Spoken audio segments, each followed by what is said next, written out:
Now, this may come as a surprise to some of you, but I actually like watching shows that are sort of lawyer coded, right? I love Suits, big fan of Suits, although in my opinion it kind of got pretty mid after Mike went to jail. I love Suits. I love Better Call Saul.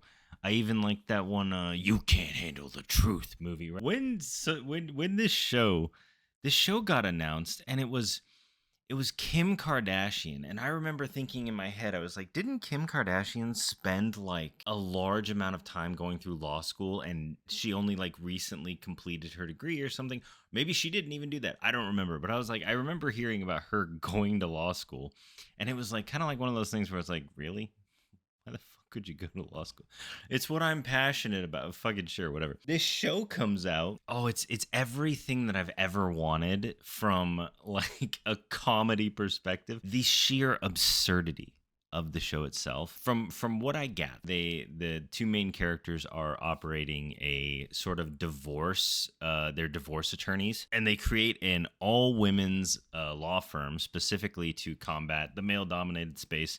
A law firm for women, by women, of women, whatever the fuck, right? Because they introduce this like really corny law firm of partners, and they're all like really like dumb fucking guys. You know what I mean? Like the stereotypical, like they follow a very close, except for the one. There's one woman. There's one woman on the board, and she's the partner, and she's her Kim Kardashian and the other chick sort of poach one person who is their like head investigator. They start their own law firm, and in doing so they make an enemy out of this other chick, right? She's their enemy because she left them, or they left her behind, and she's like the most billable. She has the most billable hours, which essentially means that she does the most work.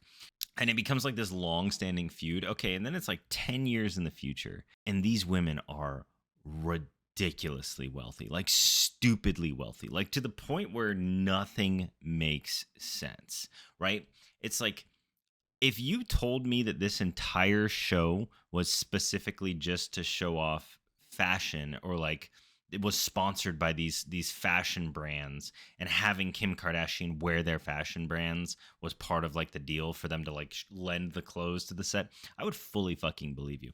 Because I'm pretty sure Kim Kardashian, in every single scene that she's in, is in a different, very expensive outfit. And it's to the point where it's almost fucking absurd. It takes away so much because every time she like comes on screen, she's wearing something different, and it always looks kind of, it's like you can tell it's really expensive, but it also looks kind of goofy. And it's like if my lawyer walked in wearing some bright fucking red like leather Gucci Armani fucking Frankenstein of an outfit, I would not be like, oh, I got this. I'd be like, holy shit, I'm fucking screwed. I'm so screwed.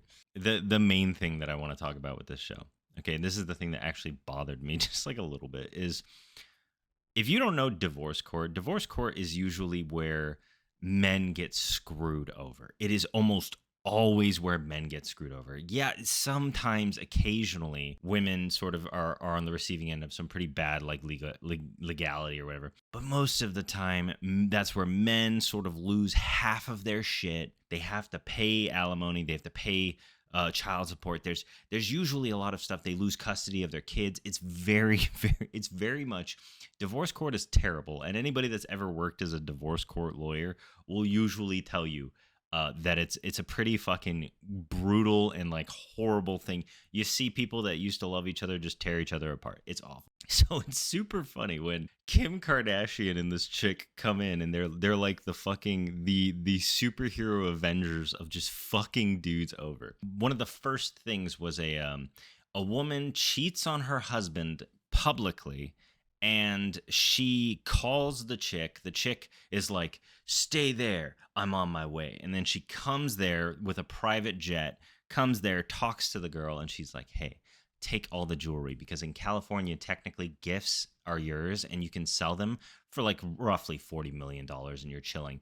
And then it's like, I'm so fucking like, wait, she cheated on her husband, and we're acting like he's like a horrible piece of shit, like he's actually done terrible stuff. And there's like so many scenes in this sequence, this very small sequence, where I guess it's trying to show that she's like a boss bitch, right? Because she like tells the security guard, fuck off, I'll call the cops if you don't get out of my way.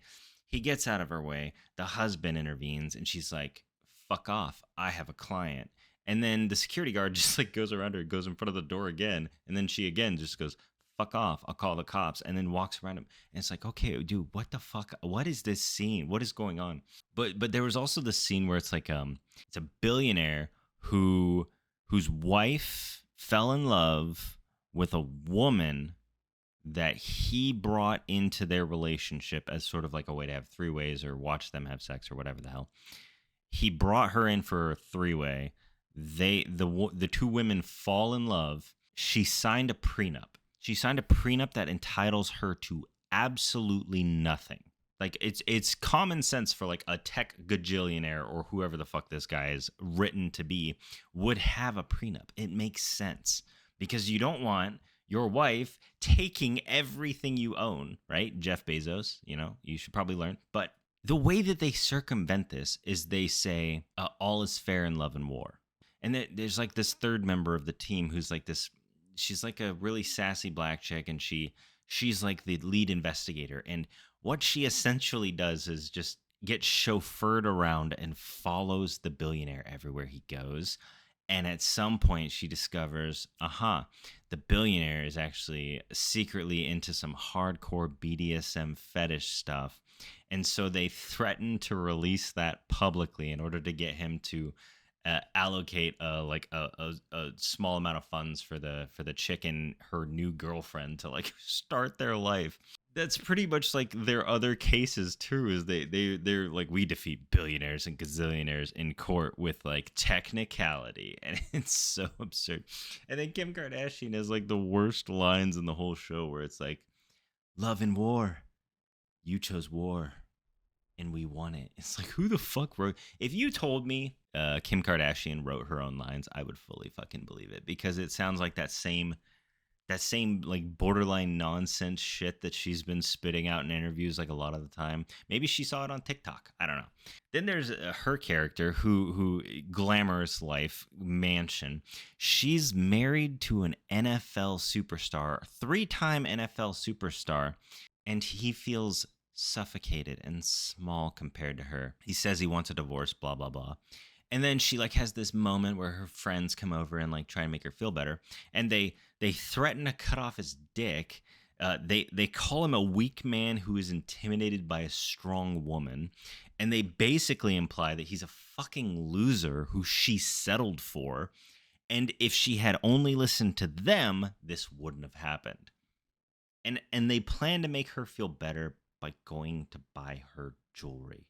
They're implying that a 3-time NFL Super Bowl star who allegedly should be making a lot of money is profoundly envious of his star-studded divorce lawyer fucking wife who's 10 years older than him. That's only the first episode. It's just, dude, it's literally just, it seems like a fashionista show. It's like just to show off all of Kim Kardashian's outfits.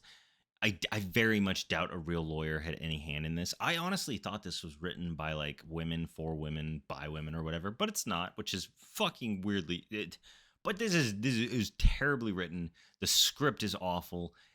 Even there are ways that they could make these characters sort of like empathetic, right? Like, a woman that's truly been like screwed over by her husband or whatever.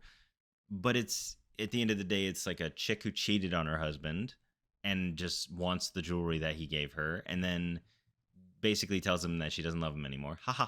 And then it's like a gazillionaire who fell in love with a woman, brought in another woman for a threesome. Those two women fell in love. And then she signed a prenup, so she doesn't technically get anything. But through the power of literal blackmail, they managed to get him to give her money. And it's like, what the fuck?